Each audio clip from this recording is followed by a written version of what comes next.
G'day, welcome back to the Model 3 inside my garage, inside my house. Still social distancing and all that sort of stuff, so yeah, welcome to the second episode of Robs Rants. This time about a Volkswagen.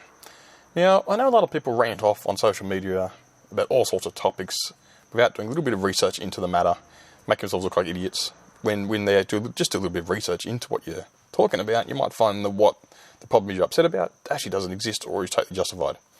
But anyway, I've been doing a little bit looking into the software issues with the Volkswagen ID-3 recently that have been reported over the last few weeks. Now, Volkswagen are claiming that the problem is car parts aren't communicating with each other. I think it's a little bit strange because Volkswagen have been making cars for quite some time now. And I'm pretty sure they figured out how to get a gearbox and an engine and computer stuff to talk to each other without any problems whatsoever. To me, that seems a little bit odd. Now, we know they know how to do software because of, those emissions software bugs, the bugs that allowed the vehicle to cheat emissions testing when put on dynos and in testing scenarios. So they obviously know how to write software and hide it and make it work.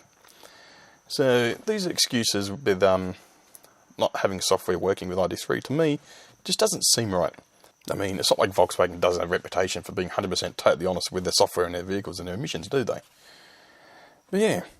But I've had reports, though, that they're saying they're having problems with the software not talking to other components of the car, being a brand new platform and all. The Volkswagen ID3, I'm assuming the ID Buzz and all those other Volkswagen vehicles were built on that exactly same platform.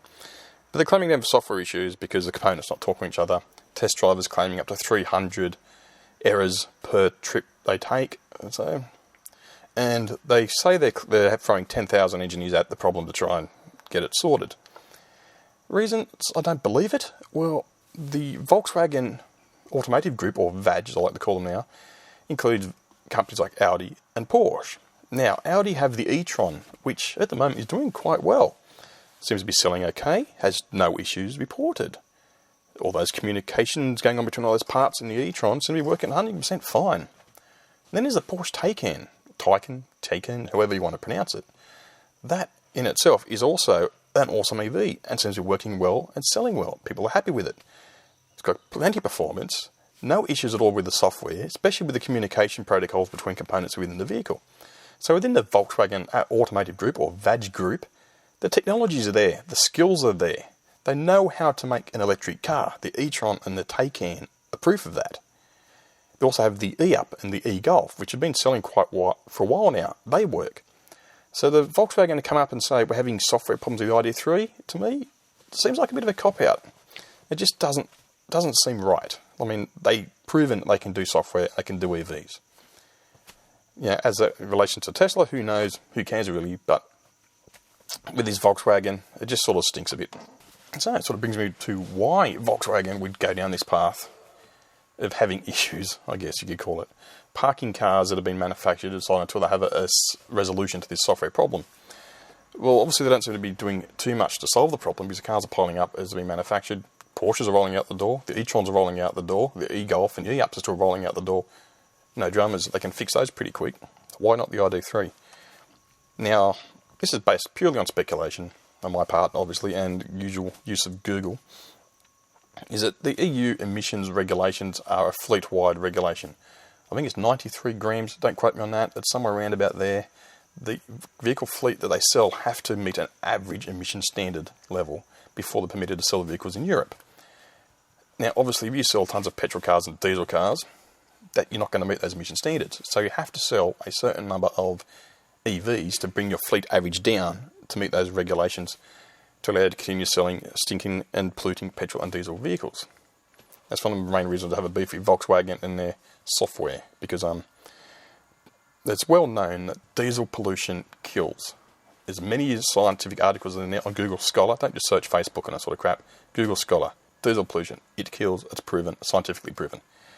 So the Volkswagen software cheat is obviously, it has killed people, which to me is just wrong. When you're lying and resulting in deaths, that's just, for me it's crossing a line. That's why I never owned a Volkswagen.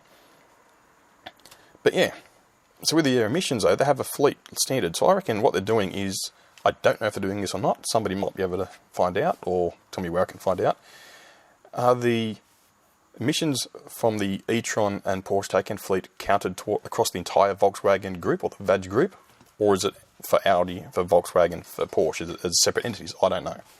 I'm assuming at this stage it's across all the fleet. So they've made tons of Volkswagen ID-3s, which obviously would bring their emissions average level down below the requirements. Hence, they're in no rush to sell these cars. The Etron and the Taycan are covering out already, as well as the e-Golf and e-Up.